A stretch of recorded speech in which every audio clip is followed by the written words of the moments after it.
Hello viewers, हमारे channel knowledge to wisdom में आपका स्वागत है। आज का प्रकरण है रचनावाद या कंस्ट्रक्टिविज्म। बहुत ही इम्पॉर्टेंट प्रकरण है। यूजीसी नेट, टीईटीज और टीचिंग एप्टीट्यूड में इससे संबंधित बहुत सारे प्रश्न पूछे जाते हैं। साथ ही संज्ञानात्मक विकास के जितने भी सिद्धांत हैं, कॉग्निटिव डेवलपमेंट थ्योरीज जितनी भी हैं, उन सभी का आधार रचनावाद या कंस्ट्रक्टिविज्म ही है।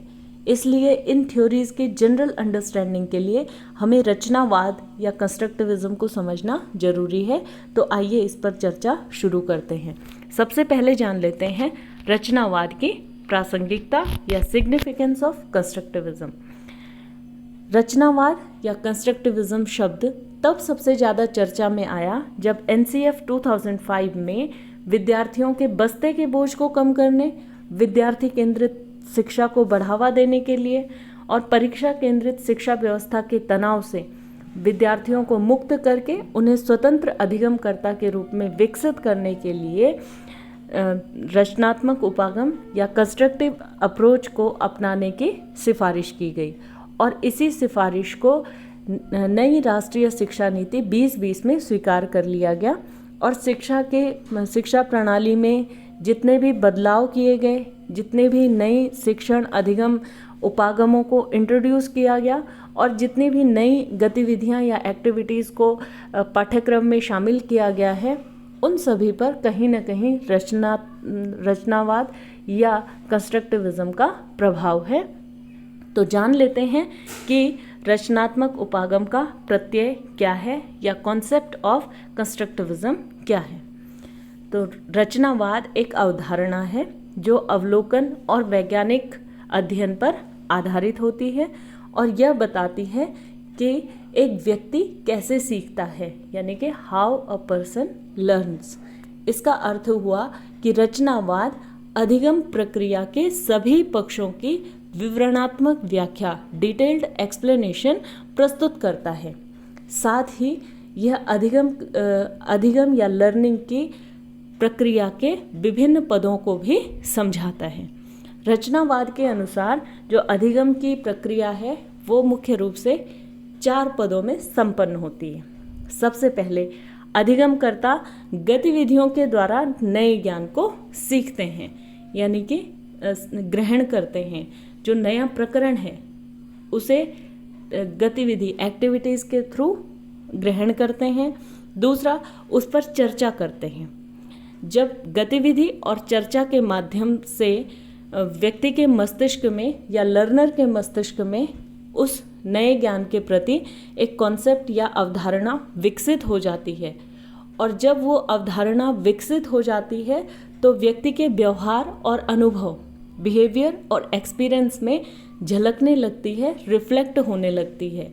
तो इस तरीके से अधिगम जो प्रक्रिया है वो संपन्न होती है। पहले गतिविधि के माध्यम से ग्रहण किया जाता है नया ज्ञान, चर्चा के माध्यम से उसे अवधारणा विकसित की जाती है और अवधारणा विकसित होकर के व्यवहार में और अनुभव में रिफ्लेक्ट होती है। तो इस पूरी प्रोसेस को लर्निंग कहा जाता है।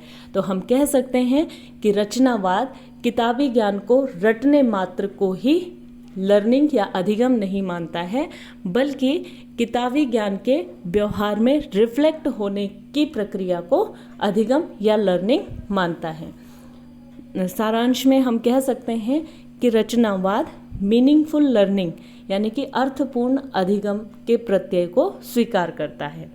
अब जानते हैं कि शिक्षा में रचनावाद क्या है। शिक्षा में रचनावाद का जनक जीन पियाजे को कहा जाता है, जिन्होंने कि संज्ञानात्मक विकास की बहुत प्रसिद्ध सिद्धांत प्रतिपादित किया है। शिक्षा में रचनावाद की अवधारणाएं इस प्रकार से हैं। सबसे पहला कि शिक्षार्थी स्वयं के लिए ज्ञान का निर्माण करते हैं। Learner construct their own knowledge, अपने नॉलेज को स्वयं क्रिएट करते हैं, क्योंकि रचनावाद के अनुसार ज्ञान कोई एक्सटर्नल डेटा नहीं है, बाह्य सूचना नहीं है जिसे टीचर आ करके लर्नर के मस्तिष्क में फीड कर देता है, बल्कि ज्ञान व्यक्ति में अंतर्निहित होता है और वो अपने व्यक्तिगत और सामाजिक पर्सनल और सोशल एक्सपीरियंसेस के आधार पर अपने ज्ञान का निर्माण करता है, कंस्ट्रक्शन ऑफ नॉलेज करता है। और कैसे पता चलता है कि ज्ञान का निर्माण हो गया है?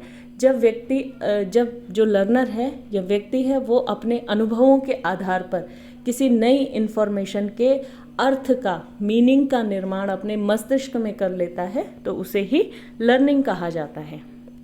अब बात कर लेते हैं कि रचनावादी शिक्षण किस प्रकार का होगा। जैसा कि बताया गया है कि टीचिंग और लर्निंग जो है वो एक दूसरे की पूरक प्रक्रियाएं होती हैं। शिक्षण का आकलन अधिगम के द्वारा, लर्निंग के द्वारा किया जाता है, और जो रचनावाद है वो लर्निंग पर फोकस करता है। तो इसका मतलब जो रचनावादी शिक्षण होगा वो भी लर्निंग के हिसाब से ही डिफाइन या परिभाषित किया जाएगा। इससे पहले जो भी शिक्षण होता था वो उद्देश्य केंद्रित होता था, लेकिन जो रचनावादी शिक्षण है वो अधिगम कार्य केंद्रित होता है, लर्निंग टास्क ओरिएंटेड होता है। जो कंस्ट्रक्टिव टीचिंग होती है, रचनावादी शिक्षण होता है, उसके माध्यम से अधिक गतिविधियाँ जो है वो लर्नर से करवाई जाती हैं ताकि वो कंटेंट को समझ पाए, जो विषय वस्तु है उसको समझ पाए। दूसरा, जो विषय वस्तु है वो प्राथमिक होती है। जो कंस्ट्रक्टिव अप्रोच की टीचिंग होती है उसमें जो कंटेंट है, कंटेंट का जो सोर्स होता है, प्राथमिक सोर्स उपलब्ध करवाए जाते हैं। दूसरा, अंतःक्रियात्मक, ऐसे टीचिंग मेथड्स या ऐसे विषय वस्तु रखी जाती है बच्चों के सामने जो कि इंटरैक्टिव या इंटरैक्शन को बढ़ावा देते हैं।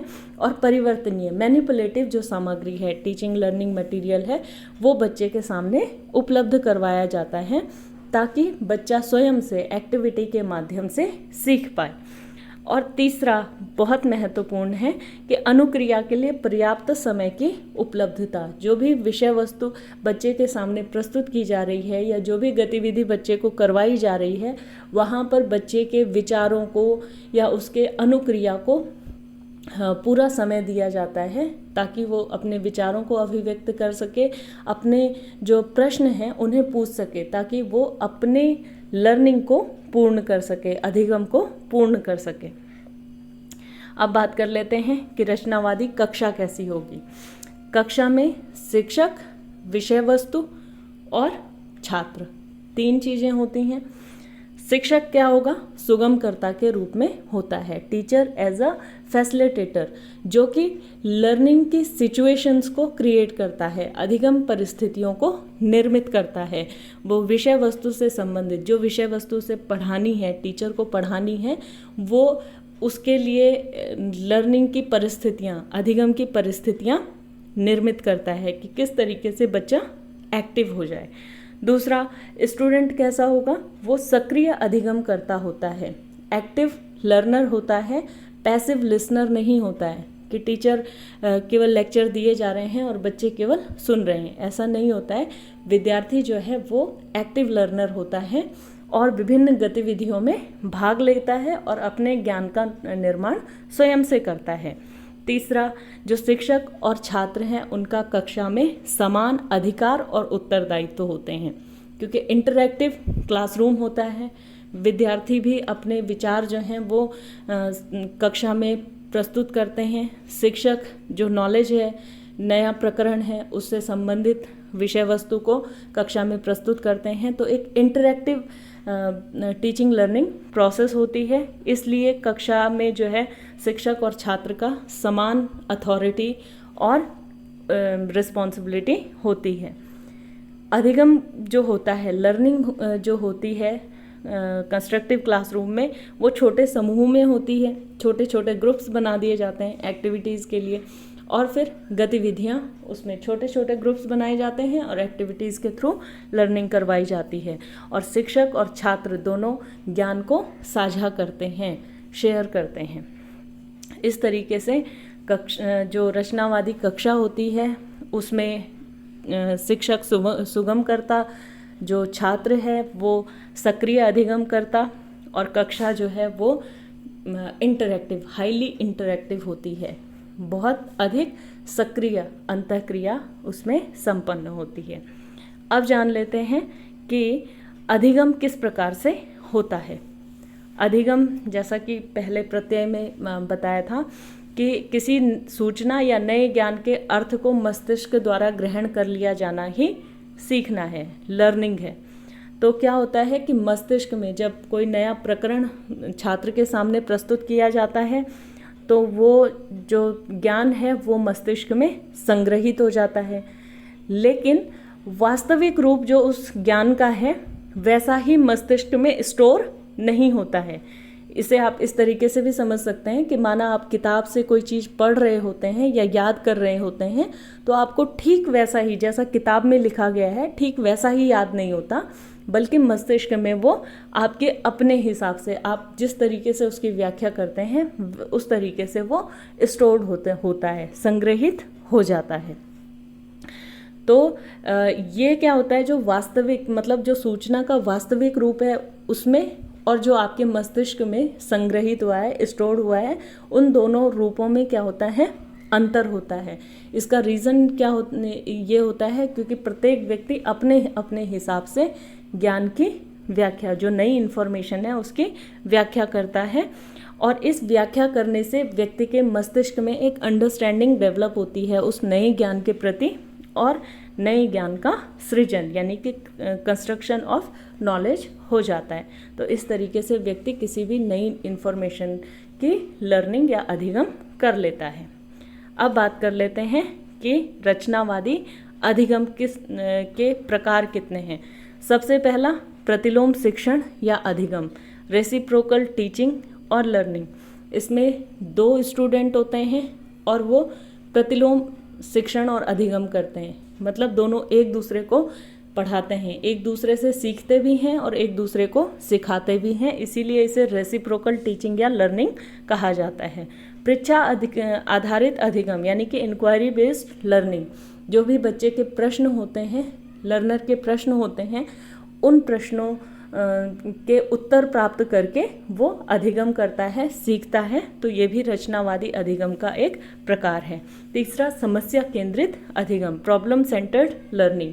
ये यानी कि कोई समस्या है उसके समाधान के लिए जो भी लर्निंग होती है, जो भी प्रक्रियाएं होती हैं, वो भी क्या होती हैं, रचनावादी अधिगम का एक प्रकार है। और लास्ट और लेकिन सबसे इम्पॉर्टेंट कोऑपरेटिव लर्निंग या सहकारी अधिगम, यानी कि समूह में अधिगम करना, और इंटरडिपेंडेंसी लर्निंग के लिए समूह की अंतर्निर्भरता। किसी एक चीज़ को सीखने के लिए प्रत्येक मेंबर एक दूसरे पर आश्रित होते हैं, तो इसी को कोऑपरेटिव लर्निंग कहा जाता है। तो इस प्रकार रचनावादी अधिगम के ये कुछ प्रकार हैं जो कि अब नई जो शिक्षा नीति है उसमें इन्हें इंट्रोड्यूस करने की बात की गई है। तो ये था रचनावाद या कंस्ट्रक्टिविज़म। उम्मीद है कि आप सबको ये समझ में आया होगा। इससे संबंधित कुछ और वीडियोस जो है वो हम आपके सामने प्रस्तुत करेंगे। आज का जो प्रकरण था उससे संबंधित कोई भी प्रश्न हो तो आप कमेंट सेक्शन में हमसे पूछ सकते हैं, और हमें और किस प्रकरण पर वीडियोस बनाने चाहिए उसका सुझाव भी आप हमें दे सकते हैं। तो उम्मीद है कि आज का प्रकरण आपको समझ में आया होगा। यदि समझ में आया तो लाइक करें, शेयर करें ये वीडियो, और हमारे साथ बने रहिए। हमारे साथ बने रहने के लिए थैंक यू, और थैंक यू सो मच।